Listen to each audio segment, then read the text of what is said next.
Et toujours, j'ai fini mes conférences, c'est rêver, aimer, oser, être déterminé, croire, 5%. 95% de pour...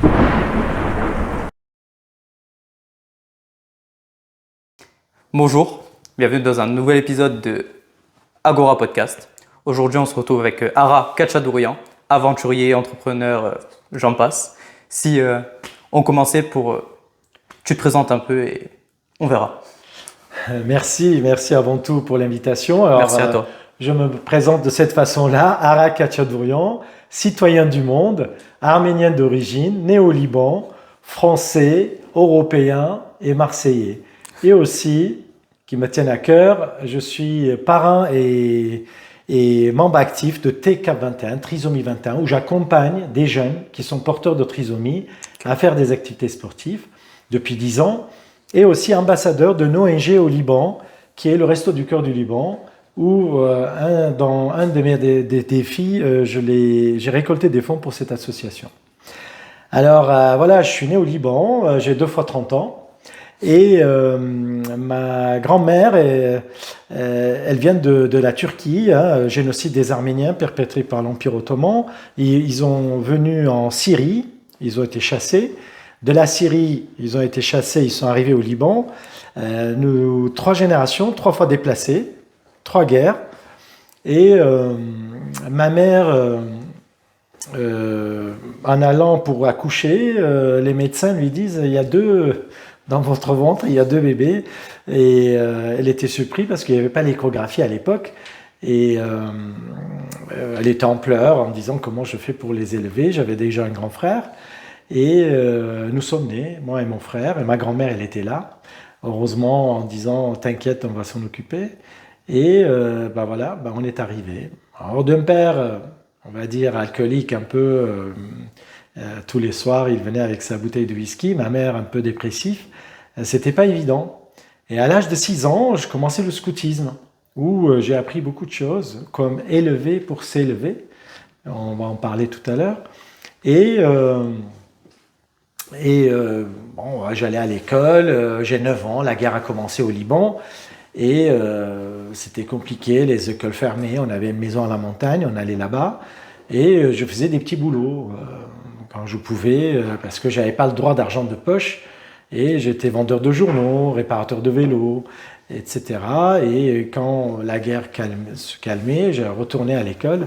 Et voilà. Et mon père, à force de me rabaisser, je commençais à perdre confiance en moi, d'estime de moi, et je commençais à redoubler. Et c'était compliqué. Et toujours pareil, l'été, j'avais 11 ans, 12 ans, 13 ans, je faisais des petits boulots, maçon, plombier, etc. À l'âge de 15 ans, par hasard, j'entre dans un atelier de bijouterie où ça m'a plu. Un retour à l'école, le directeur a dit à mes parents, vaut mieux ce garçon apprend un métier. Alors je quitte l'école, je rentre dans le métier de la joaillerie. Mais quand j'ai dit joaillerie, c'était pour faire le café à mon patron. Je ne savais pas travailler. Et du coup, je regarde faire. Et chaque fois que je le regardais, il m'a dit « va me faire un café », etc. Je me dis « comment je fais pour apprendre le métier ?» Et on m'a dit « il faut voler le métier, il faut regarder faire, c'est comme ça que tu vas apprendre ». Du coup, à force de le regarder, j'ai commencé à apprendre. J'ai 19 ans, la guerre continue au Liban, ça devient de plus en plus dangereux. J'avais la chance d'avoir un oncle à Marseille. Mes parents m'ont dit « va voir ton oncle, vois si tu peux faire quelque chose ». Alors, ma grand-mère, elle m'avait appris à économiser, heureusement. Avec ces économies, j'achète un billet d'avion et j'arrive à Marseille. Et j'arrive à Marseille pour 3 mois. Je ne parle pas un mot de français. J'ai 100 euros en poche, il me reste. Parce qu'à l'école, au Liban, j'apprenais l'arabe, l'arménien et l'anglais. C'était une école arménienne où la langue du pays, c'était l'arabe et l'anglais en 3e langue. Alors, mon oncle m'a dit « qu'est-ce que tu sais faire ?» J'ai dit « je suis joaillier, bijoutier ». Et il m'a dit « bon, on va trouver du travail ». Alors, je trouve du travail tout de suite. Je commence à travailler. Et au bout de quelques temps, j'ai dit à mon oncle « je veux louer un appartement, je vais vivre seul ». Parce que j'avais économisé un peu d'argent, et c'est grâce à ma grand-mère. Et je loue une appart de 15 mètres carrés et je pars travailler comme tous les matins. En allant travailler, j'ai acheté 2 croissants. À midi, je sortais du travail, j'ai acheté un sandwich avec un soda. Et le soir, je mangeais comme je pouvais. Et à la fin du mois arrive, une fois le loyer payé, l'électricité, le téléphone, il ne me restait plus grand-chose. Et je me suis dit, je suis en train de tourner en rond. Pour réussir, il faut que j'économise, quoi. Toujours la voix de ma grand-mère, j'entendais, et que, alors au lieu de manger 2 croissants le matin, j'en mangeais qu'un seul. À midi, je mangeais une sandwich sans le soda, et le soir, olives et du fromage, sans acheter de vêtements, sans sortie, en faisant des heures sup, je commence à économiser. Alors, je travaillais de plus en plus, 16 heures par jour, 7 jours sur 7. J'ai installé un peu de matériel chez moi. Mon patron me donnait du travail. Je me levais à 5 heures du matin. Je travaillais jusqu'à 9 heures chez moi, de 9 heures à 19 heures chez mon patron, et de 19 heures à 2 heures du matin chez moi. Et là, je doublais mon salaire, j'ai triplé mon salaire. Et c'est comme ça qu'à l'âge de 24 ans, j'avais économisé assez d'argent pour ouvrir mon propre magasin. Alors, j'ouvre mon magasin, l'État m'a prêté un peu d'argent. Et je fabrique mon premier bijou, je la vends. Avec le bénéfice, j'en fabrique 2, je les vends. Avec le bénéfice, j'en fabrique 4, je les vends.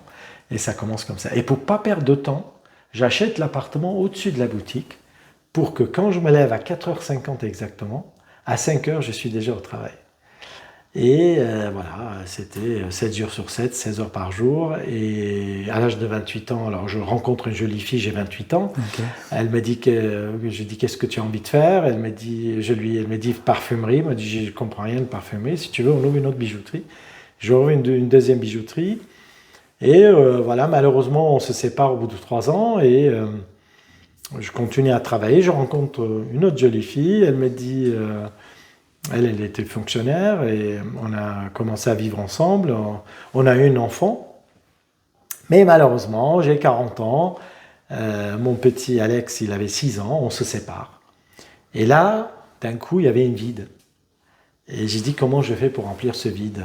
Et parallèlement, je commence une psychanalyse parce que je me posais énormément de questions. Je doutais de moi, manque de confiance en moi, etc. Et mon copain d'enfance m'appelle en me disant « Viens, je prépare un marathon du Liban ». J'ai dit « Tiens, pourquoi pas ?» Je prends mes baskets, je pars au Liban pour 15 jours, je m'entraîne avec lui, je rencontre encore une jolie fille, elle me dit « Tu viens de courir le marathon avec moi ?» J'ai dit « Oui, pourquoi pas ?» Et mon copain aussi, il a insisté que je revienne au Liban, je viens à Marseille, je rentre dans un club, je m'entraîne pendant 2 mois et je pars courir mon premier marathon. Vous avez compris que pendant 20 ans que je n'avais pas fait du sport parce que je travaillais énormément. Et je me suis fait des copains. Et les copains me disent, viens, on va faire un marathon de Marrakech, marathon de Barcelone, Marseille-Cassis, etc. Des 10 km, tout ça. Et alors là, je me levais à 5 heures du matin pour aller m'entraîner. Je ne me levais plus pour travailler. En fait, 3 fois par semaine, un jour oui, un jour non, je travaillais à 5 heures. Et les autres jours, je me levais pour faire 3 heures de sport le matin. Natation, course à pied, vélo, et hop, je repartais travailler comme ça. Et tout dépend de ce que je préparais. Et le soir, je repartais m'entraîner pour réussir les défis que j'avais envie de relever. Et avec qui les copains, un des copains avec qui je m'entraînais, il était réunionnais, et il m'a dit, viens, on va faire le Diagonale des Fous à La Réunion. Le Diagonale des Fous, c'est une des courses les plus dures au monde, 170 km, 10 000 mètres dénivelé positif. Oh. Il faut traverser l'île de la Réunion du sud au nord. Et pour m'entraîner, je suis parti à Chamonix. Et comme j'étais au pied du Mont Blanc, j'ai dit, tiens, pourquoi pas gravir le Mont Blanc. Alors je fais un stage. Moi, je ne savais pas gravir. De toute façon, je ne savais pas même pas courir. Alors, petit à petit, je fais un stage de 3 jours et je gravis le Mont Blanc avec beaucoup de difficultés. Arrivé au sommet, c'était génial. Lever du soleil au-dessus des nuages. J'ai dit, tiens, je veux gravir un deuxième sommet. Et le deuxième sommet, très important pour moi, très émouvant, le mont Ararat, qui se trouve aujourd'hui en Turquie. Et pendant l'Empire ottoman, en 1915, les Arméniens ont été chassés. Et okay. Mes grands-parents vivaient sur ce mont-là. Oui, dans ce secteur. Okay. Et là, cette fois-ci, j'ai décidé d'aller gravir, mais pas pour juste gravir, mais amener le drapeau de la paix au sommet. Parce que, comme je disais, que 3 générations, 3 guerres, 3 fois déplacé, 3 fois recommencer à zéro. Je me suis dit, je veux porter le drapeau de la paix, drapeau de la France, drapeau de Marseille, pour remercier de la France de m'avoir accueilli, Marseille de m'avoir adopté, et bien sûr le Liban, etc., l'Arménie. Et je pars avec tous ces drapeaux et je gravis le mont Ararat qui culmine à 5165 mètres, et je pose tous ces drapeaux au sommet. Retour, j'ai dit, ah, c'est génial, je vais aller encore plus haut. Je pars gravir le Kilimandjaro, le plus haut sommet d'Afrique. Et toujours pareil, j'amène tous ces drapeaux et retour à Marseille. Un jour, un copain me dit, viens, raconte-nous comment tu fais tout ça dans une association. Et je pars pour le raconter. J'arrive à l'association, une grande affiche énorme, marquée Ara Khatchadourian, sportif de l'extrême, citoyen du monde. Ça vient de là, le citoyen du monde. Ok, j'allais poser la question en plus.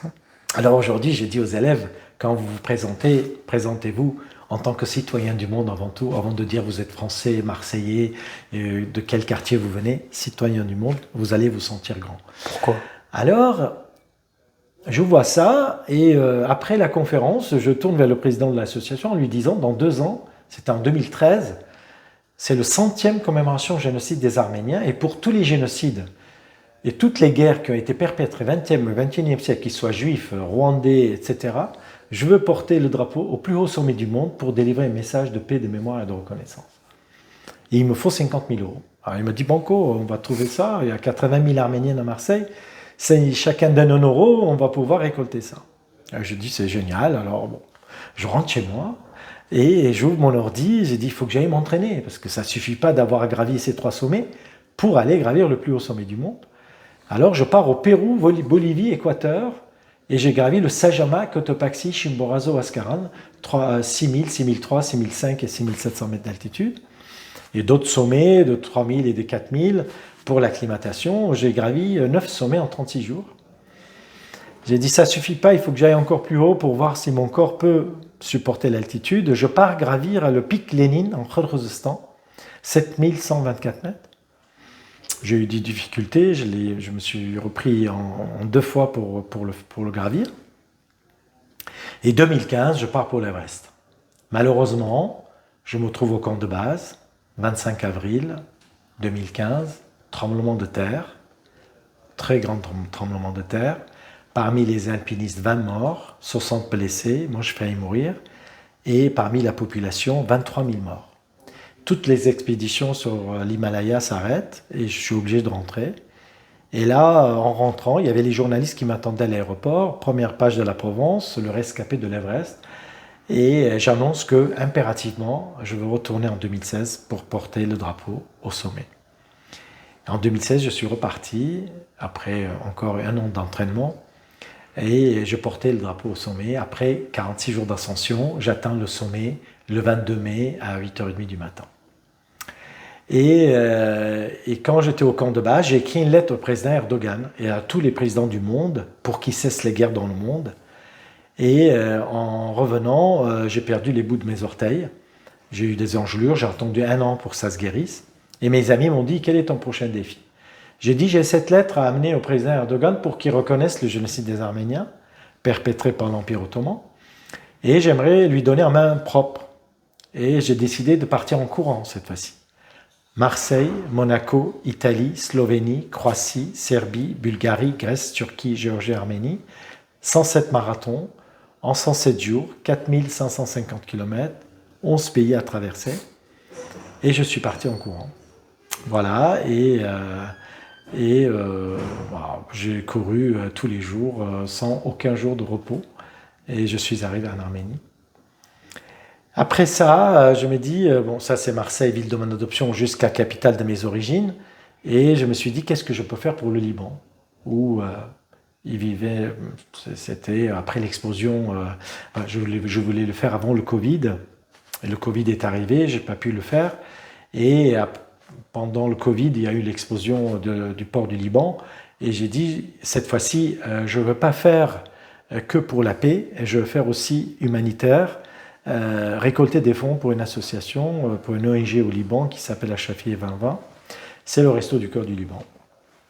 Alors j'ai décidé de partir à la rame cette fois-ci.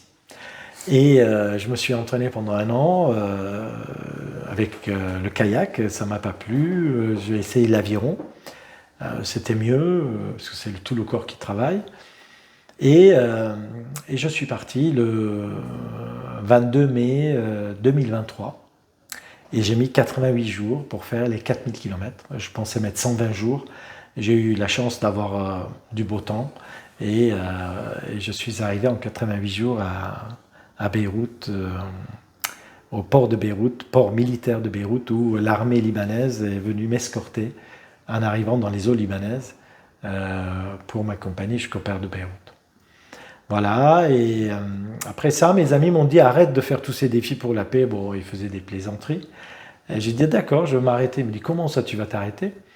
Ben, je dis je vais arrêter sur les coudes et sur les pointes des pieds, c'est-à-dire je vais gainer cette fois-ci. Je vais faire quelque chose en France, à Marseille, au Cercle des Nageurs, pour remercier la France de m'avoir accueilli et Marseille de m'avoir adopté et le Cercle des Nageurs qui m'a accueilli pour mes entraînements, enfin que je fais tous mes entraînements au Cercle des Nageurs. Et le 21 septembre 2024, journée internationale de la paix, cessez-le-feu pendant 24 heures, j'ai décidé de rester pendant 24 heures sur les coudes, sur le pointe. Ça s'appelait Plank for Peace. Ouais. Mais bon, malheureusement, j'ai resté que 12 heures, 5 minutes et 2 secondes. J'arrivais pas à faire pipi. J'étais tellement contracté que j'étais obligé de m'arrêter. Au bout de 12 heures, 5 minutes, c'est le record du gainage dynamique au jour d'aujourd'hui. Bon, ça n'avait pas, mes amis, je ne sais pas s'ils ont envoyé le vidéo à Guinness de record pour valider, mais bon, je n'ai pas fait ça pour ça. Et voilà, et j'étais au Liban il y a 1 mois, et mes amis m'ont dit, tu ne veux pas faire une marche pour la paix cette fois-ci? J'ai dit d'accord. Alors, mois d'août, là, dans quelques mois, je pars au Liban pour faire marche pour la paix cette fois-ci. Après Everest pour la paix, courir pour la paix, gainer pour la paix, ramer pour la paix, gainer pour la paix, marche pour la paix. Au Liban, je veux sillonner tout le Liban, 900 km en 1 mois, 30 km par jour pendant 30 jours, pour que tout le monde participe aussi. C'est ça, cette fois-ci, que j'aimerais que d'autres personnes viennent m'accompagner pour marche pour la paix, pas que pour le Liban, mais pour le monde. Et ça va être ça. Et il y a 2 jours, j'ai eu une autre idée aussi, c'est Yukon for Peace, c'est au Canada, nord-ouest du Canada, une course ultra difficile, 640 km, 10 000 mètres dénivelé positif à moins 40. Cette année, il y a eu 40 personnes qui ont participé sur centaines qui voulaient participer. 40, ils ont été choisis, 3, ils ont terminé. Ah ouais. Alors ça sera en février. Et moi, je prépare ça, on va voir, il faut que je m'inscrive et voir si je vais être accepté pour faire ce... Voilà. Alors, mon but aujourd'hui, enfin depuis 10 ans, je vais dans les écoles, collèges, lycées, universités, entreprises, associations pour transmettre le goût de l'effort, le dépassement de soi. Je raconte, comme je viens de vous raconter, mon parcours pour dire, voilà, tout est possible. On n'est pas né, j'étais pas né bijoutier, ni coureur à pied, ni alpiniste, ni rameur. Tout ça... Par le pratique, on apprend et on essaye de relever des défis. Voilà. D'accord. Du coup, on va aller explorer plein de choses. Du coup, ce que j'ai bien compris, ce qui t'a forgé quelque part, c'est ta vie difficile, ton enfance difficile quelque part. Et est-ce que tu penses que cette enfance difficile, quelque part, ça donne pas un avantage, le goût de l'effort, sur, on va dire, les gens de la société ici occidentale, européenne? Puisqu'ici, on a vraiment une vie de confort, pas comme tu l'as eu quand tu étais enfant. Ça aide, bien sûr. Enfin, ça aide à la fois oui, à la fois non. Comme j'étais rabaissé, j'aurais pu basculer dans le mauvais côté et que de dire bon, je suis nul, je suis bon à rien et que je baisse les bras et je laisse faire. Ou tu te dis je suis capable, je veux prouver et je veux montrer de quoi je suis capable. D'abord, je voulais prouver à mon père que j'étais capable et que ma grand-mère soit fière de moi, surtout qu'elle m'a élevé. La plupart du temps, j'étais chez elle parce que ça allait pas à la maison et que je voulais qu'elle soit fière de moi. Voilà, alors j'ai pris goût à l'effort, parce que l'effort a une autre plaisir. Ça veut dire que quand on obtient quelque chose avec énormément d'effort, énormément de transpiration, le bonheur est multiplié par 1000. Là, c'est le bonheur d'être avec vous, de discuter, de partager, mais il y a des choses où quand on ne pensait pas pouvoir faire et on est arrivé à le faire, la joie est multipliée par 1000, quoi. Et c'est ça, on devient addict à ce genre de plaisir. De faire quelque chose où ça demande un effort mental et physique, et ça demande de surpasser en permanence et d'arriver à obtenir l'objectif. Voilà, c'est ça. Et c'est ça que j'essaie de transmettre aujourd'hui. Et c'est ça qui donne une sens à ma vie. Le monde n'a pas de sens. Quel sens on aimerait donner? Et c'est à nous, à chacun de nous, donner une sens à notre vie. Et voilà, chacun son rêve, on dit chacun son Everest. C'est pas important ce que je viens de faire. L'important, chacun de nous, ce qu'on a envie de faire et comment on va faire, pourquoi on va faire, pour qui on va faire, comment on va mettre en place la discipline qu'il faut, la routine, l'habitude à prendre pour arriver à ça. Et toujours, j'ai fini mes conférences, c'est rêver, aimer, oser, être déterminé, croire, 5%, 95% de transpiration, de sueur pour atteindre l'objectif. C'est ça le secret pour moi, pour y arriver. Oui, et on voit aussi même quand on a parlé avant le podcast, tu es bien organisé, tu as la bonne trame, tu as tout. Du coup, l'organisation, ça joue vraiment un rôle important pour toi, ce que j'ai compris. Est-ce que l'organisation, c'est quelque chose de primordial ou c'est plus la discipline pour toi? Les deux, il faut s'organiser. La journée est faite 24 heures pour tout le monde. Ouais. Qu'est-ce qu'on fait pendant ces 24 heures? Admettons, on a dormi 8 heures. Admettons, on est allé au lycée, au collège, au travail pendant 8 heures. J'aime pas le mot travail, j'espère que le matin, quand on se lève, et quand on va faire son métier, de dire je vais aller faire mon métier qui est ma passion. Malheureusement, c'est un peu une consonance négative maintenant, le travail. Non. Pour certains. Le travail, quand on fait quelque chose, parce qu'on a besoin de manger, on a besoin de se nourrir, ses enfants, et qu'on n'a pas le choix, et on a choisi on n'a pas choisi quelqu'un d'autre, il nous a choisi le métier qu'on va faire. Malheureusement, il y en a beaucoup, et que c'est alimentaire. Mais moi, ce que j'explique aux jeunes, c'est que choisissez ce que vous voulez faire, et c'est maintenant que ça se joue. Ayez des diplômes, réussissez dans vos projets, mettez des objectifs, des buts, et quand vous voulez le matin, vous savez, vous allez visionner où vous allez aller. Tout à l'heure, je viens de faire une conférence aux lycéens, et j'ai expliqué, elle m'a dit, je veux faire management dans la mode. J'ai dit, bon, il faut quoi? Il m'a dit, bac plus 3, et tu es où? J'ai bac moins 3, voilà, tu as 6 ans devant toi, comment tu vas programmer? Comment, étape après étape, quand j'ai couru de Marseille jusqu'à l'Arménie, une fois que j'avais visionné, je disais, il y a 4550 km, il faut que je fasse un marathon par jour, ça va me prendre 107 jours, etc. C'est ça, la programmation, de dire, voilà, après je ne réfléchissais plus à tout le distance, je réfléchissais à ce que j'ai à faire aujourd'hui. Demain, c'est un autre jour.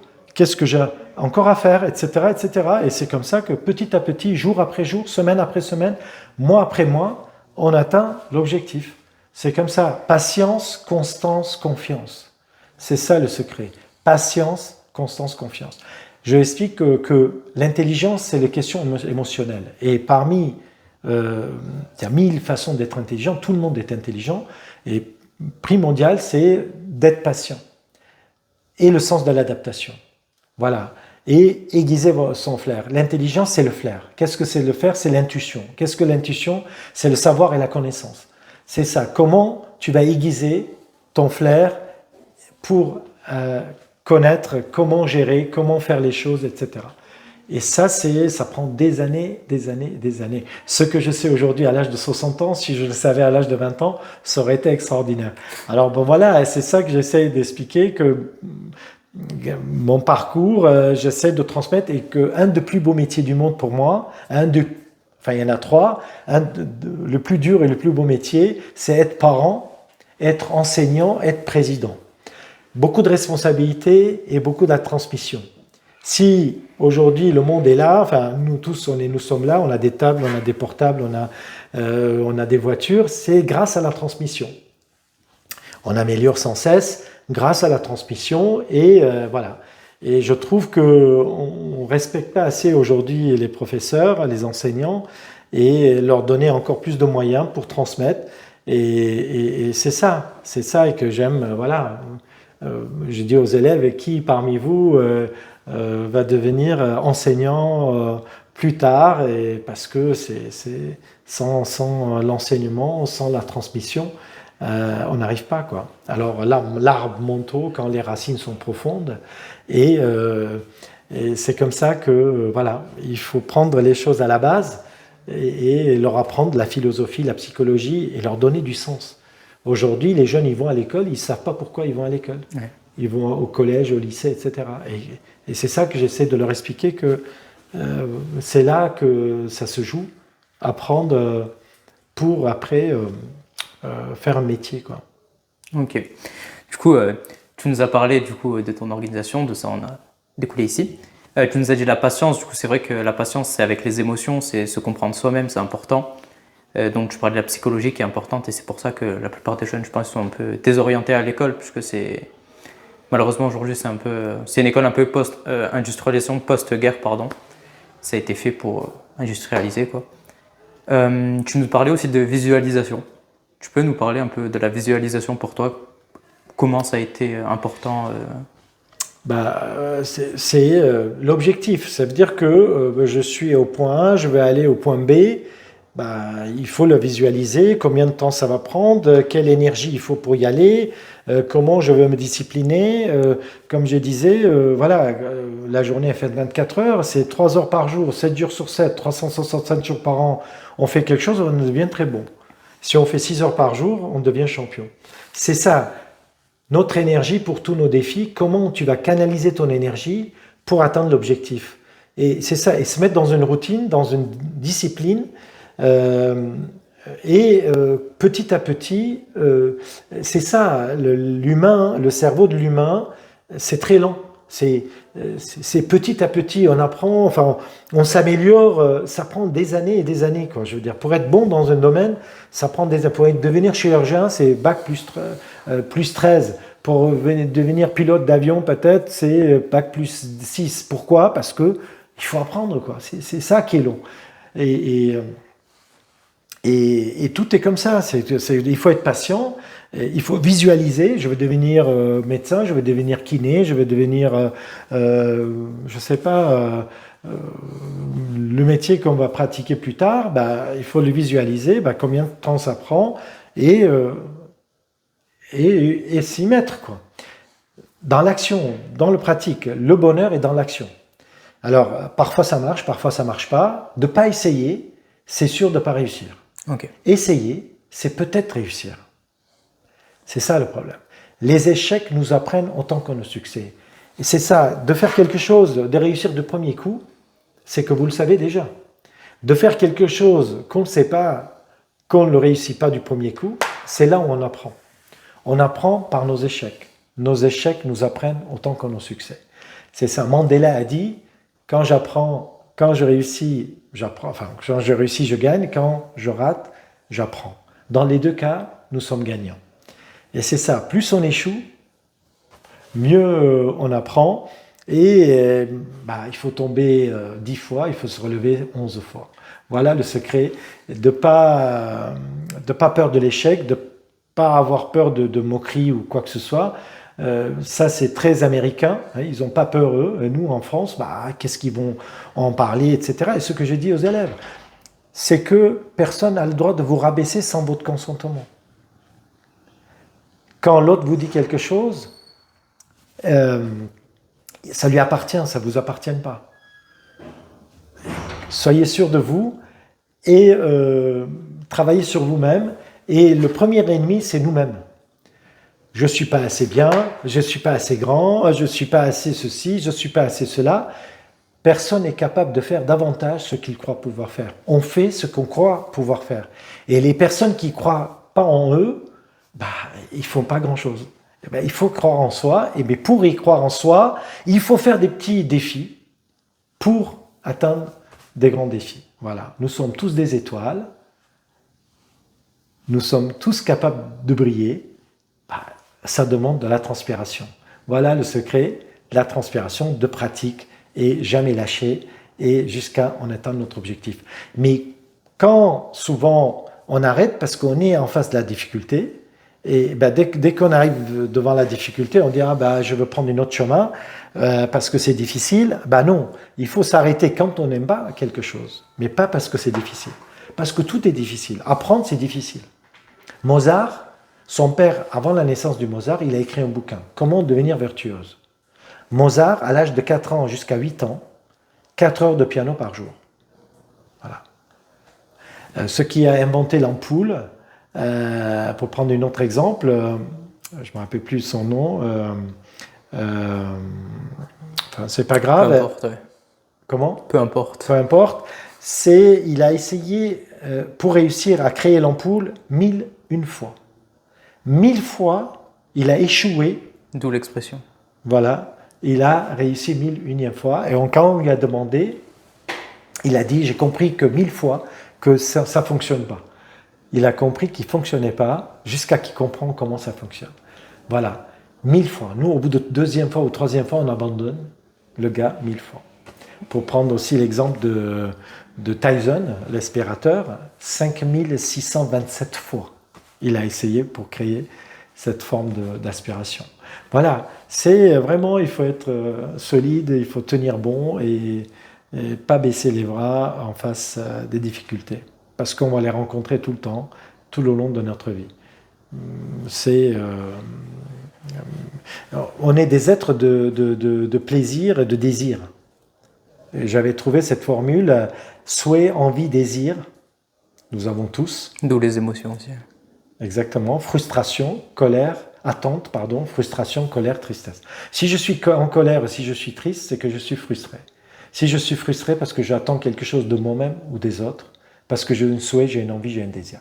Il faut communiquer, dire les choses dans le couple, à l'école, etc., les uns les autres, parce que personne n'est dans ma tête. Personne ne va deviner ce que j'ai dans ma tête si je ne communique pas. La communication est très importante, de dire les choses clairement, et de dire la personne va dire oui, va dire non, ok, c'est clair comme ça, je suis peut-être un jour dans la frustration, mais voilà. Mais rester comme ça, sans communiquer, garder en soi pour qu'on devienne en colère ou triste, c'est qu'il faut communiquer et pour avancer. Ok. Je vais revenir tout au début, après je vais rebondir sur d'autres choses. Je t'avais demandé la visualisation, tu nous as bien expliqué pourquoi. Mais moi, j'aimerais savoir comment, concrètement, toi, tu le fais, que ce soit n'importe comment. Comment il faut faire Comment tu visualises tes objectifs, par exemple, la marche pour la paix, imaginons. Voilà, par exemple, marche pour la paix, je me dis, je veux marcher 30 jours, 30 km par jour, voilà, et comment je le prépare ? Ok, toi, ça va être surtout dans l'organisation, du coup. Oui. Parce que moi, je voyais ça plus comme un film, un peu, tu vois, dans ta tête. Je visualise. Okay. Je me lève le matin, je me lève à 6 heures du matin, je veux commencer à marcher. Je veux marcher, par exemple, 15 km le matin, je veux déjeuner, après une autre 15 km. Et là, je veux m'entraîner pour y arriver. Ouais. C'est toujours pareil. Je veux visualiser le bijou que je vais réaliser dans ma tête. Par où je veux commencer et comment, je veux construire un immeuble, il faut faire des fondations, etc. Premier étage, deuxième étage, troisième étage. On visualise dans la tête et qu'on se dit, ça va prendre tant de temps. Et après, on s'y met, quoi. Ça ne va pas se réaliser tout seul. Et quel entraînement est nécessaire pour réaliser, pour m'entraîner pour l'Everest, par exemple. Je commençais à visualiser, j'avais fait plusieurs sommets, je me dis, je vais mettre un chiffon dans la bouche, je vais aller de Marseille jusqu'à Cassis, faire 30 km de nuit, parce que je sais que ce qui m'attend là-bas, pour pas être surpris. Okay. J'ai dit aux jeunes, vous avez un examen à faire, vous allez être assis pendant 4 heures, sans manger, sans boire, sans faire pipi. Il faut l'essayer chez vous. Comme ça, vous n'êtes pas surpris quand vous arrivez à l'examen. Quand je suis sur l'Everest, là, vous n'avez pas le choix. Enfin, il ne faut pas que vous soyez paniqué. Ouais, c'est une preuve de concept un peu. Voilà. Comme ça, comme je l'ai vécu déjà, je sais qui m'attend. Ben, quand ça m'arrive, je ne suis pas paniqué. Pour pouvoir contrôler ses émotions. Exactement, contrôler ses émotions et puisse réussir, tout simplement. Parce que sur l'Everest, je risquais de mourir. Et 5 qui sont morts avec moi. Dans mon équipe, c'était pas dans mon équipe, nous étions 7, 2 nous sommes arrivés au sommet. Ouais. D'autres, ils ont abandonné. Pourquoi ils ont abandonné? J'en sais pas. Mais en tout cas, peut-être ils n'avaient pas de sens. Ils montaient juste pour monter. Moi, je montais pour une cause qui me tenait à cœur. Pourquoi? C'est ça qu'il faut savoir. Toujours pourquoi on fait quelque chose. Et c'est ça qui va faire tenir en face la difficulté. Quand on va rencontrer des difficultés, au lieu d'abandonner, on va dire, bon, on va se surpasser et on va y aller, quoi. C'est ça, la visualisation, donner une sens pour y arriver. Ok. Tu nous as beaucoup parlé d'échecs du coup et d'école. Mais en France, enfin pour moi, c'est mon point de vue, l'école, elle voit ça un peu de manière péjorative, l'échec, en tout cas l'éducation nationale et le système public en général. On voit ça un peu de manière péjorative. Donc toi, ta mission, si j'ai bien compris, ce serait un peu de changer la donne. C'est ça? Tout à fait. Je regrette. Moi, je voulais faire le contraire de mon père, ce qu'il me disait, il faut que tu t'éduques. Mais comme il n'était pas super sympa, je me dis, je veux faire le contraire. Ouais. Mais moi, j'ai commencé à balayer. Quand je suis arrivé en France, j'allais chercher les tickets de cinéma sur le trottoir pour avoir une remise en allant manger chez des, comment dire, chez des fast food pour avoir une remise. Ouais. Alors bon, il n'y a pas de souci, hein, on a besoin de tout le monde. On est tous égaux, hein, qu'on soit cantonnier, plombier, maçon, président de la République, ministre, on a besoin de tout le monde. Oh, on fait tous la même chose. Par où tu veux commencer? Ou tu montes un peu en haut de l'échelle, bah, tu commences, ou tu commences en bas de l'échelle, mais il n'y a pas de souci. Tout le monde, il y a de la place pour tout le monde.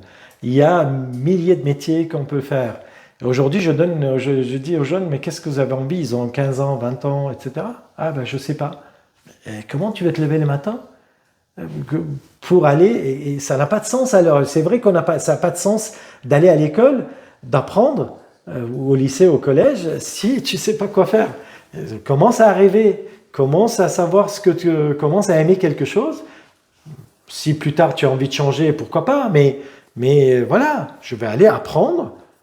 Comme je disais, il faut bac plus temps pour faire architecte, il faut bac plus 5, etc.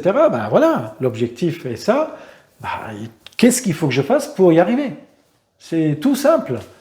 Mais voilà, et c'est ça qu'il faut qu'on leur apprend. J'ai dit aux professeurs, aux enseignants, j'ai dit, quand vous commencez l'année, racontez à vos élèves pourquoi vous avez choisi d'être enseignant. Quel est votre parcours? Expliquez. Quelles sont les difficultés que vous avez rencontrées? Quel est le cheminement? Qu'est-ce que vous avez fait pour en arriver là? Expliquez ça. Moi, j'aimerais qu'on mette la philosophie, la psychologie très tôt, à l'âge de 5 ans. La sexualité, éducation civique. Très très important. Aujourd'hui, les gamins, ils ne savent pas dire bonjour. Je viens de donner une conférence, j'explique aux jeunes que vous êtes en train de passer 4 heures par jour sur votre téléphone et le gamin, il était sur son téléphone. 5 minutes avant, je lui ai dit que, voilà, soyez acteur de votre vie, ne soyez pas spectateur. Soyez acteur. Laissez que les autres vous regardent. Qu'est-ce que vous allez faire de votre vie? Si vous regardez votre téléphone comme ça, 4 heures par jour, ce que en moyenne les jeunes font ça, vous êtes spectateur. Si vous voulez être dans l'action, devenir, comment on appelle ça, sur les réseaux, influenceurs, dis-le. Je veux devenir influenceur. Qu'est-ce que je dois faire pour devenir influenceur? Si ça vous permet de gagner votre vie en étant influenceur, ben pourquoi pas? Mais dites-le, comme moi, ce que je fais, je veux gravir l'Everest, je donne ma promesse. Des gens, ils ont cru en moi, hein, des entrepreneurs qui ont cru qu'ils ont financé le projet. Qu'est-ce que je veux leur dire? J'ai mal à ma jambe, j'ai pas pu le faire, etc. Ben là, tu vas au bout. C'est ça. Faites la promesse à vous-même. Faites la promesse à la personne que vous aimez le plus et on y va. Ok. Tout à l'heure, ça n'a rien à voir avec ça, mais tout à l'heure, tu nous as parlé de moments difficiles. Tu as eu une vie difficile, du coup. Quand tout est noir pour toi, qu'est-ce qui t'aide du coup à te relever du coup la 11e fois? L'objectif et la promesse. C'est ça. Il ne faut pas perdre l'objectif de vue et de dire, bon voilà, il faut que j'aille, quoi. Je fais ça pour des jeunes qui sont porteurs de trisomie, par exemple, qui me tiennent à cœur, cette association extraordinaire. TK21, ça. Exactement. Pour le Liban, pour laquelle j'ai ramé, pour mon pays, la France qui m'a accueilli, que je voulais porter le drapeau de la France au sommet de l'Everest, etc. Je voulais la remercier. Le drapeau de Marseille pour remercier la France, pour remercier Marseille, pour remercier les Marseillais. Le drapeau du Liban parce que mes grands-parents ont été accueillis par le Liban, etc. Et quand tu portes des messages comme ça très très forts, tu as l'énergie aussi qui vient avec. Si tu dis je veux faire ceci ou cela comme ça sans raison valable, sans donner une sens, en face de la difficulté, tu vas baisser les bras. C'est ça le truc. C'est que, toujours pareil, pourquoi on fait quelque chose? Du coup, pourquoi? Tu as fait une psychanalyse. J'imagine que ça vient beaucoup de là-bas aussi. Et pourquoi tu as fait... Ça a été quoi le cheminement déjà pour en arriver à la psychanalyse, premièrement? Alors, la séparation, c'était mon deuxième échec que ma première femme et la deuxième, j'étais pas marié, mais on a eu un enfant, que ça n'a pas marché. Et pour moi, c'était un échec. Et je me dis, bon, peut-être j'ai quelque chose qui ne va pas. J'ai un problème avec ça. Encore une fois, c'était à la maison, il n'y avait pas ça. Et l'amour, ça s'apprend à la maison. Je veux dire que quand j'ai vu mes parents se disputer en permanence, je ne savais pas que la première personne, elle m'a dit je t'aime. Et je me dis, mais qu'est-ce qu'elle me veut? Je ne comprenais pas ce que ça veut dire. Alors, du coup, c'était ça, la difficulté. Après, mon fils... avec sa maman, et ils sont partis vivre l'île de la Réunion. Il fallait 11 heures de vol pour aller le voir. Et cette distance-là avec mon fils, je me suis dit, comment je vais gérer ça, quoi. Alors je commençais comme ça, je voulais travailler sur moi pour donner d'autres valeurs à mon fils. Une autre éducation que ce que moi j'ai reçu. Pour comprendre pourquoi je me sous-estime en permanence. Et grâce à la thérapie, j'ai compris que, j'ai mis 7 ans pour comprendre cette histoire d'attente. J'attendais que mes parents me disent bravo, j'attendais que mon père me dise bravo, etc. Bon, maintenant je fais le deuil, mais mon père il n'est plus là.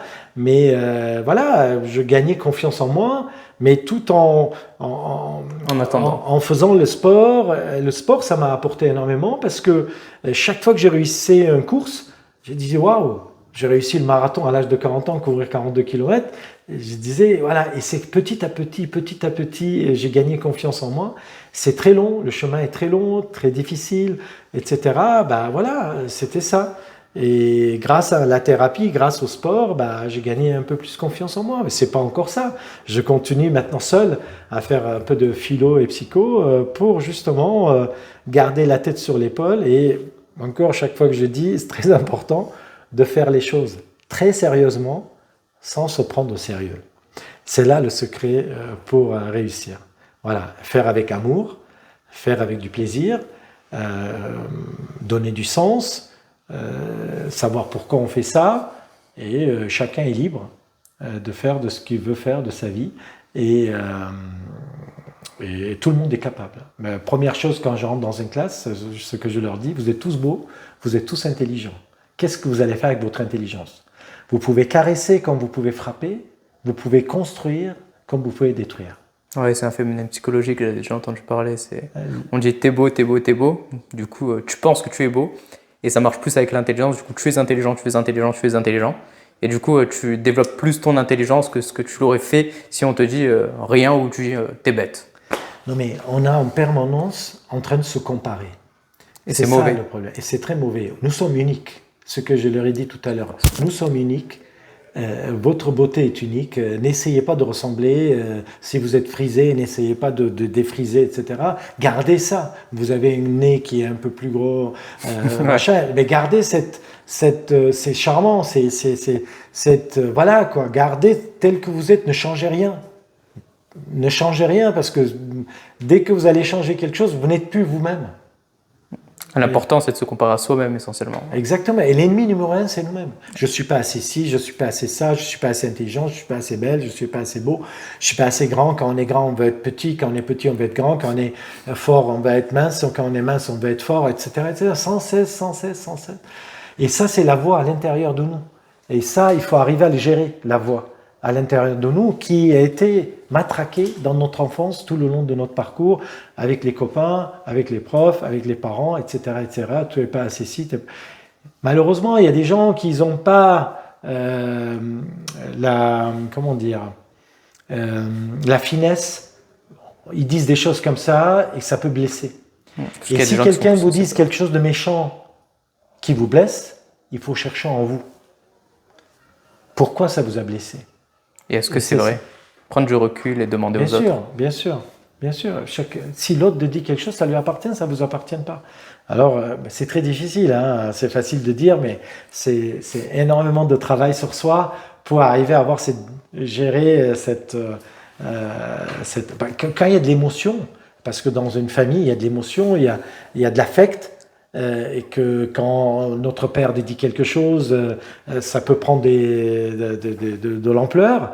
Et ben voilà, c'est ça, avoir un peu de recul et travailler sur soi et gagner confiance petit à petit en faisant des petits défis, des petites réussites comme ça pour atteindre des objectifs.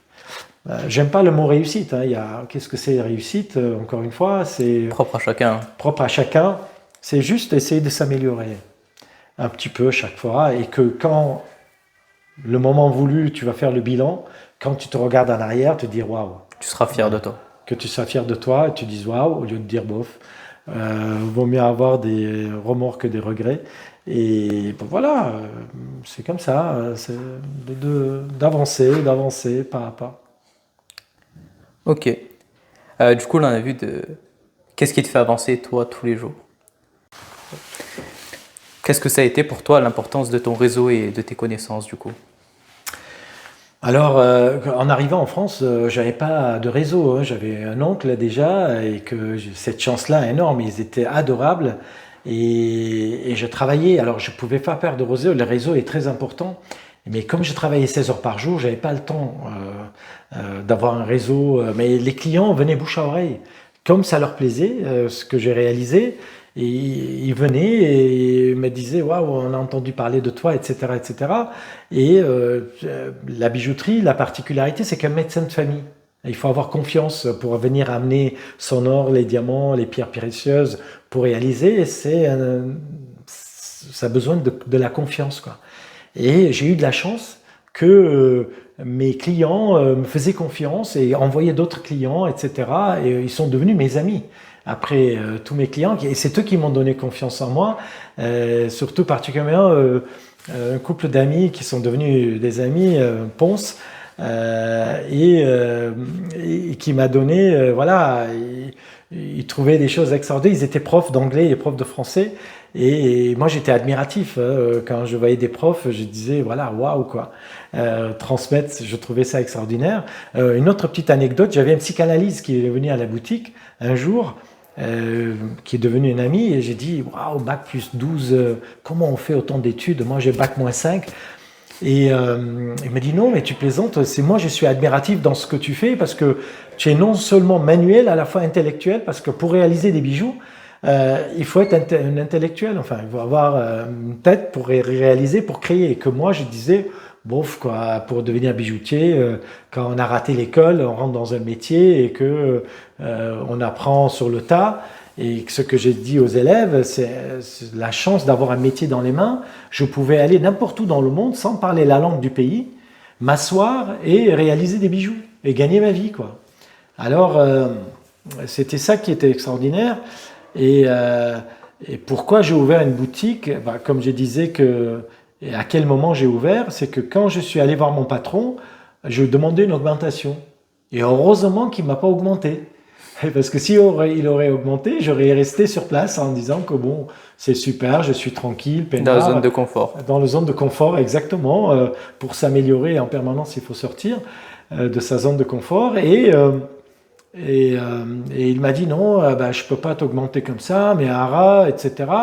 J'ai ouvert la porte et je suis parti. Je ne savais même pas ce que c'était démissionner, etc. Et je suis allé voir chez un copain bijoutier et un autre bijoutier qui est arrivé. Il me dit, je veux ouvrir un atelier. Si tu veux bien, j'ouvre un atelier, j'ouvre une bijouterie et j'ai besoin de quelqu'un qui travaille dans mon atelier. Bah, je travaillais un peu aussi pendant 3 ans chez un autre bijoutier. Et bah, après, je supportais plus de recevoir d'ordre. Moi, je suis parti très jeune de la maison parce que je supportais pas recevoir d'ordre de mon père. Parce que chaque fois que je voulais quelque chose, il me dit tu m'obéis tant que tu es sous mon toit. Je voulais une mobilette, elle me dit non, tant que si tu es sous mon toit, il n'y a pas de mobilette. Et alors j'ai dit bon, il faut que j'aille travailler quoi. Et je commençais à voilà quoi. C'est comme ça que les choses sont arrivées. J'ai saisi des opportunités. Qu'est-ce que c'est la chance? C'est probabilité et opportunité. Les deux mélangés, ça devient de la chance. Et il faut saisir. La chance est partout, à tout moment. Et il faut être prêt pour les saisir. Et pour être prêt, bah, il faut être prêt. C'est comme la carte chance au Monopoly un peu. C'est ça. Il faut être prêt pour saisir la chance et partout, à tout moment. Et ben, j'ai saisi comme ça. Et le copain qui m'appelle pour venir courir le marathon, j'ai dit et pourquoi pas. Et l'autre copain qui me dit viens, on va faire le diagonale des fois à La Réunion et pourquoi pas. Et aller gravir le Mont Blanc et pourquoi pas. Et c'est comme ça. Dites-vous et pourquoi pas moi. Voilà. Et vous êtes voilà. Et une fois que vous le dites, bah, après, une fois qu'on a dit, qu'on a promis, il faut y aller après. Ouais. Du coup, à l'époque, tu nous as dit que tu manquais un peu de confiance en toi, que tu te sous-estimais. Aujourd'hui, qu'est-ce qui fait que tu te sous-estimes plus? Ça a été quoi le déclic pour toi? Je sais que tu as travaillé sur toi du coup, mais ça a été quoi concrètement dans ta tête, le cheminement? Bah, tout ce travail pendant 7 ans, mais je me sous-estime toujours.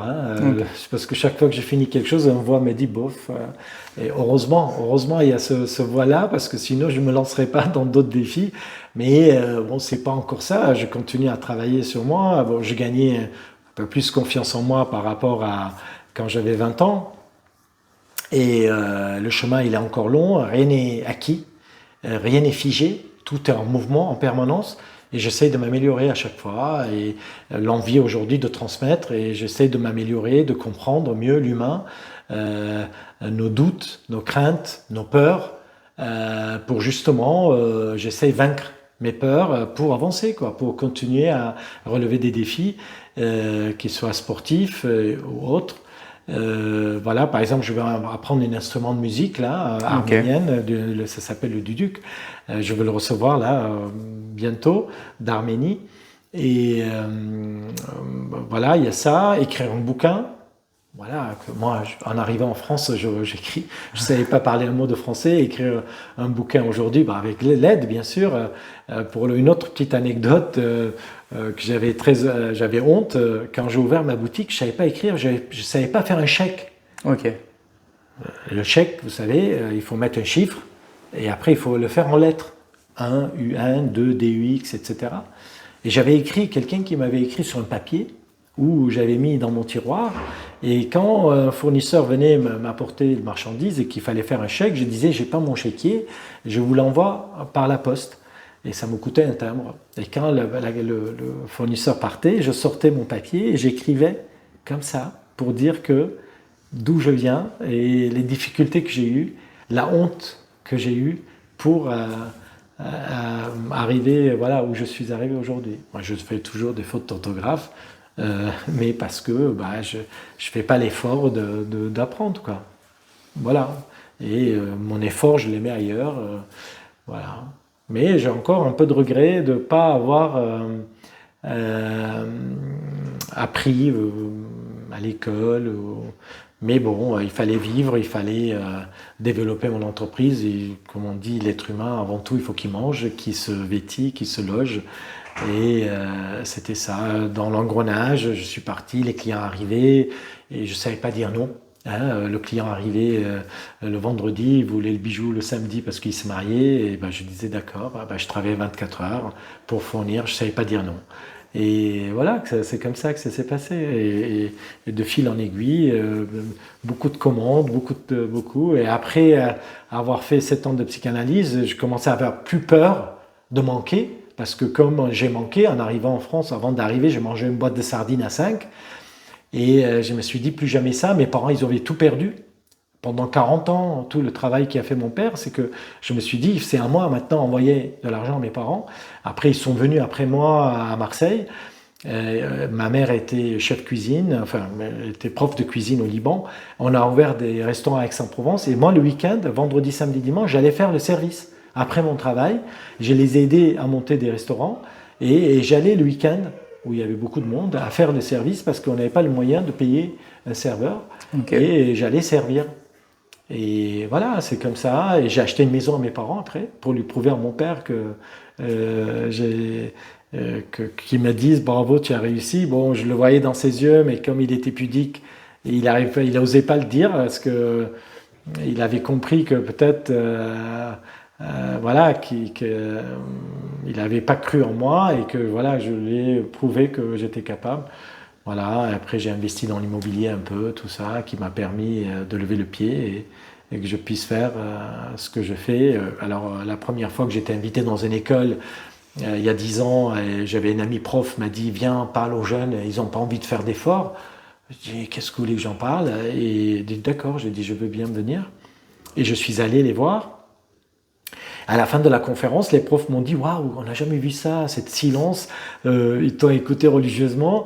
J'ai dit tiens, il y a quelque chose à faire. La France m'a donné, Marseille m'a adopté, et c'est grâce à ça ce que je suis aujourd'hui. J'ai dit c'est à mon tour à transmettre. Et comme je disais tout à l'heure, c'est un des plus beaux métiers du monde. Et aujourd'hui, voilà, j'ai cessé mon activité. J'ai mis en veille pour aller rencontrer les jeunes, pour leur dire voilà, tout est possible. Croyez en vous. Mais ça ne suffit pas, il faut transpirer. Rêver, aimer, oser, être déterminé, croire, 5%, 95% de transpiration, de pratique, de sueur pour atteindre l'objectif. Ok, franchement c'est respectable. Du coup, tu nous as parlé de ta joaillerie. Tu as beaucoup travaillé dedans, tu en es plusieurs. Concrètement, c'était quoi pour toi ton quotidien de joaillier? Alors, c'est réveil à 5h. 4h50, pardon. 4h50, bravo. Être à l'heure, c'est d'être en retard. Quand on a rendez-vous, il faut venir 2 minutes en avance. Et quand vous êtes invité à dîner, là, il faut venir 10 minutes en retard pour laisser le temps, les personnes qui nous invitent, à préparer le repas. Pas arriver pile poil, voilà. Leur laisser le temps. C'est juste que ça, vous pouvez venir en retard. Et pas trop, 10 minutes en retard. Mais pour des rendez-vous professionnels ou aller à l'université, à l'école, là, il faut venir 2 minutes en avance parce que d'être en retard, c'est voler le temps de la personne qui vous attend. Et comme le temps, on ne peut pas le mettre de côté, le temps passe, vous avez 10 euros, vous dépensez 5 euros, vous pouvez mettre 5 euros de côté, mais le temps, vous ne pouvez pas dire aujourd'hui je vais mettre 1 heure de côté et que j'utiliserai demain. Ça, ce n'est pas possible. Alors le temps, la santé en premier et le temps en second, très très important. Tout à l'heure, on a dit 24 heures, on a dans une journée pour tout le monde. Qu'est-ce qu'on fait pendant ces 24 heures? Et on a 30 000 jours à vivre. De 0 à 80 ans, si on a de la chance, on vivra 32 000 jours, etc. Le plus longtemps possible, mais en général, en moyenne, on vit de 1 à 80, etc. Bon, il faut, voilà, c'est précieux, le temps est précieux. Qu'est-ce que tu vas faire avec ton temps qui a été alloué? Ok. Après, tu nous as parlé aussi des restaurants. Donc, tu as aidé à les ouvrir, si j'ai bien compris? J'ai aidé mes parents à ouvrir, ma mère cuisinait. Alors moi, je voyais ma mère travailler de 9h à minuit, 9h du matin, minuit, grosse travailleuse. C'était impressionnant. Et je pense que j'ai pris un peu d'elle. Et je me culpabilisais quand je travaillais pas, quand j'allais de temps en temps en vacances. Je me disais mais waouh quoi, il fallait que je travaille quoi. Je me culpabilisais quand je voyais ma mère. Elle a travaillé toute sa vie, tout perdu, tout recommencé à chaque fois. Une femme exceptionnelle. Et voilà quoi, tu peux pas voir comme ça tes parents et toi tu vas aller te balader. Moi, je dis c'était pour les feignants.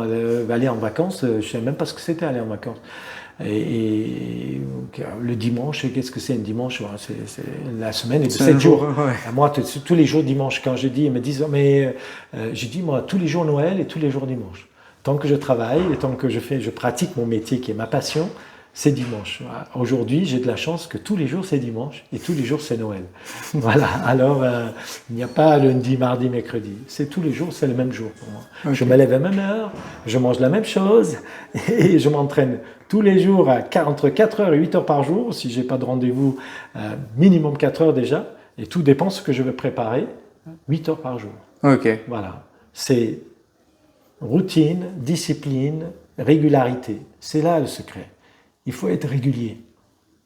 Et c'est comme ça qu'on avance et c'est comme ça qu'on peut... pour prendre l'exemple, Elon Musk, par exemple, il lit 2 bouquins par jour. Une sur l'économie, une autre sur la technicité, comment on envoie un fusée, etc. etc. C'est ça, le génie, c'est ça. Hein, c'est rêver, aimer, oser, déterminer, croire et transpiration. C'est là où on devient un génie. Tout le monde est capable. Mais c'est des sacrifices. Sacrifice, on m'a posé la question l'autre fois, j'avais juste en face en plus à la Provence, une interview, et le journaliste m'a demandé, alors il y a beaucoup de sacrifices, et là sur le moment je n'ai pas compris ce que ça veut dire sacrifice. Moi j'ai sacrifice, c'est triste quoi, tu te sacrifies, moi je pensais qu'il veut dire je sacrifie pour mon pays, je me sacrifie pour... Ouais, c'est vrai que c'est une connotation, c'est vrai. Voilà. C'est pas le bon mot. Bah, j'en sais pas. Après, j'ai compris, sacrifice, ça veut dire que tu as plusieurs choix, bah, tu te sacrifies les autres pour faire ça. Oui, bah oui. C'est sacrifier un plaisir court terme pour un plaisir peut-être long terme. C'est choix facile, vie difficile, choix difficile, vie facile, entre parenthèses. Exactement. En rentrant chez moi, j'avais compris ce qu'il voulait dire, la signification, parce qu'en français, c'est une langue extraordinaire, le français. Il a plusieurs significations. À chaque mot, c'est comme le sens de la vie, le sens, la direction, etc. Il y a 5 sens, etc. Alors,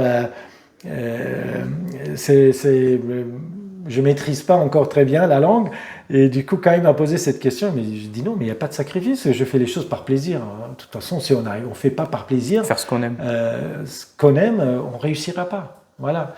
Et comment quelque chose de difficile le rendre facile ou le rendre agréable? En disant que ce que je suis en train de faire, ça va m'amener au sommet. Et quand on arrive au sommet, c'est là où on commence à monter. Nous ne sommes jamais arrivés. Ce n'est pas parce qu'on atteint le sommet de la montagne, c'est qu'on est arrivé.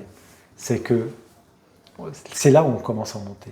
Et moi, ce que j'ai dit tout à l'heure, c'est que la transmission, pour moi, la plus belle réussite, parmi tout ce que j'ai réalisé, c'est la transmission. Si un jour un jeune que j'ai vu aujourd'hui, que je le croise dans la rue dans 5 ans, dans 10 ans, qui m'a dit qu'il était inspiré, souvent on me dit ça, qui est inspiré par mon parcours, et qui lui, il a réalisé ce qu'il voulait réaliser, bah, là je me dis, j'ai réussi. Voilà.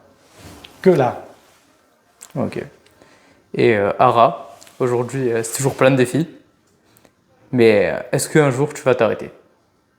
Ah non, arrêter, ça veut dire quoi, arrêter? Arrêter, c'est vrai. C'était une expression, je ne sais plus ce que c'était exactement. Marcher, c'est vivre. Arrêter, c'est mourir. Ouais. J'avais une expression, c'était...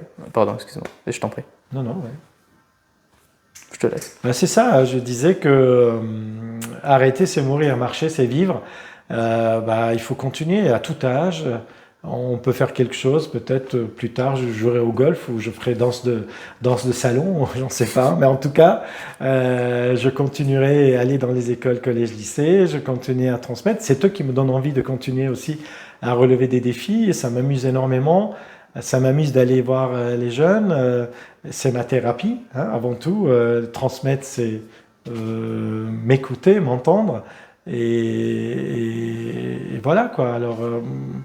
je veux continuer comme ça parce que je prends énormément de plaisir dans ce que je fais. Est-ce que pour toi, l'investissement, ça a une part importante dans ta vie ou pas? Oui, bien sûr. Il ne faut pas mettre tous les œufs dans le même panier. Et du coup, voilà, j'avais mon métier. Je me disais pour mes vieux jours d'avoir un peu de revenus, etc. Voilà, je garantissais, comme encore une fois, mon père a tout perdu, mes grands-parents, ils ont tout perdu, etc. Je me dis, bon, il faut dispatcher. avoir un peu de revenus locatifs, à la fois un revenu de mon métier. Et un peu, c'est grâce à ça aussi, j'ai pu lever le pied et de mettre en veille. Enfin, vous avez compris que de 20 à 40 ans, je travaillais énormément, 16 heures par jour. Et si je peux me permettre aujourd'hui de faire ça, c'est grâce au travail, enfin au métier que j'ai pratiqué. Encore une fois, j'aime pas le mot travail, et qui m'a permis de faire tout ça. Voilà. Et c'est pour ça que il faut, quand on est jeune, en plein, voilà. Il y a aujourd'hui deux sortes de personnes, enfin deux sortes de jeunes, on va dire. Il y en a qui disent, moi je vais travailler jusqu'à l'âge de 30 ans ou 40 ans, mettre maximum de côté pour après profiter. D'autres, ils disent, moi je veux travailler un peu et je veux profiter, et dès que j'en ai plus, je reviens, je travaille un peu. Bon, pourquoi pas. Après, chacun... Enfin, ils veulent pas investir, ils veulent pas construire, ils veulent vivre comme ça, de voyage, de travailler un peu. Aujourd'hui, par exemple, on reste plus dans la même entreprise pendant des années. Avant, on rentrait dans une entreprise, on sortait à la retraite. Aujourd'hui, les jeunes, ça change en permanence. C'est vrai qu'avec l'intelligence artificielle, tout ça, les métiers vont disparaître, ça va aller très vite. Le sens de l'adaptation, on revient à ça, s'adapter en permanence, et on doit s'adapter beaucoup plus vite maintenant. Et jongler en permanence et être ouvert, vraiment se placer et trouver sa voie, quoi. Et changer de direction quand il faut changer de direction. Et c'est ça le sens de l'adaptation. Avoir le flair, savoir avant les autres, mais bon, je sais pas s'il faut dire avant les autres, mais et de sentir les choses, le vent tourner et de dire bon, mais il faut aller dans cette direction. Et ça, c'est encore une fois, c'est la connaissance, c'est le savoir, être ouvert, écouter, et pas dire je sais, c'est jamais dire je sais, jamais. Même quand quelqu'un il vous explique quelque chose que vous le savez, écoutez, parce qu'il va vous dire un truc que vous ne le savez pas, ou vous avez oublié. Et ça, c'est, voilà, je sais que je ne sais pas, écouter en permanence, rester éveillé, et voilà, jongler, comprendre, et avancer, et voilà. En tout cas, nous avons en main tout ce dont nous avons besoin, reste à savoir ce que nous allons en faire. Ok. Et je pense qu'on a tout vu à peu près. Est-ce que tu veux nous dire, c'est quoi la suite pour Ra? Tu nous as dit du coup la marche, ensuite au Canada, je me souviens plus du nom, si tu peux me le rappeler.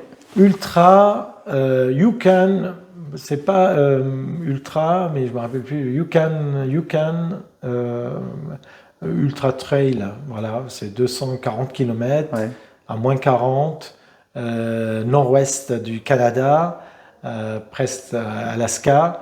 Il faut courir. On a 12 jours pour le faire, à moins 40, en autonomie totale.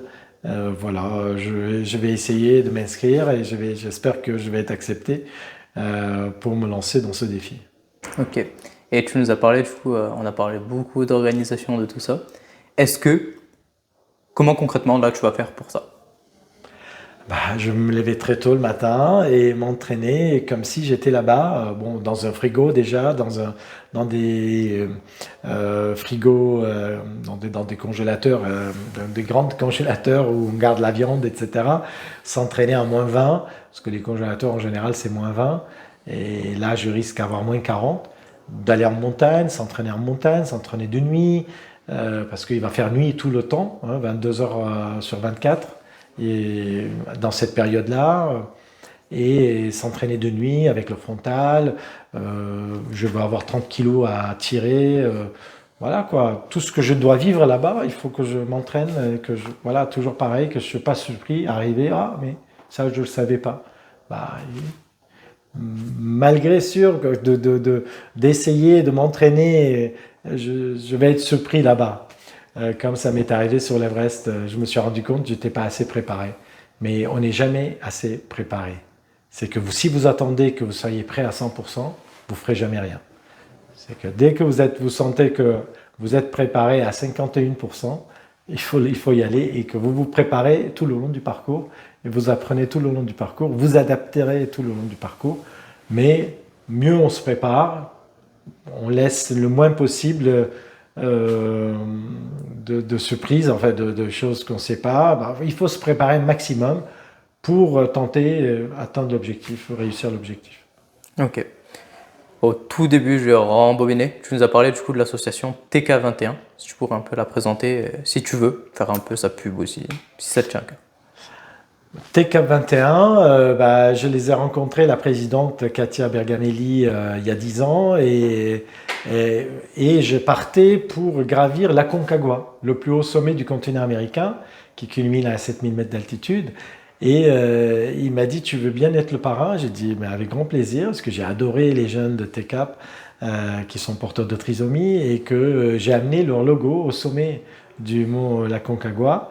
Et ben, ce que j'ai dit au départ, élever pour s'élever, et je pense que c'est eux qui m'élèvent, vraiment, à les rencontrer, une douceur, une gentillesse extraordinaire. Ils sont vrais, c'est des jeunes vrais.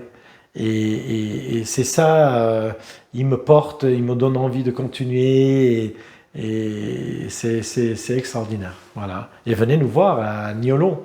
On a récupéré la gare de Niolon, transformée en gîte et restauration, Ok. où eux, ils travaillent, ils servent, ils font la cuisine, etc. Et voilà, ils sont actifs, ils sont des champions, champions de ski, champions d'aviron, vraiment enthousiasme, vraiment, c'est un... Et où on peut te suivre pour suivre toutes tes aventures Bah, sur les réseaux sociaux, mais il ne faut pas aller beaucoup sur les réseaux sociaux. Pas 4 heures par jour. Ah, vous allez juste pour moi, regardez LinkedIn, Instagram, Twitter, enfin X, Facebook.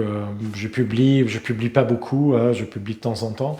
Voilà, vous pouvez me suivre et vous pouvez m'encourager parce que l'encouragement est très très important. On doit encourager les uns les autres pour que tous ensemble arriver à notre objectif. Seul, avant on disait seul on va vite, ensemble on va loin. Là j'ai changé cette phrase en disant que seul on va nulle part, ensemble on va plus vite et plus loin. Ok. Merci Ara d'avoir accepté l'invitation. Merci à vous. Merci.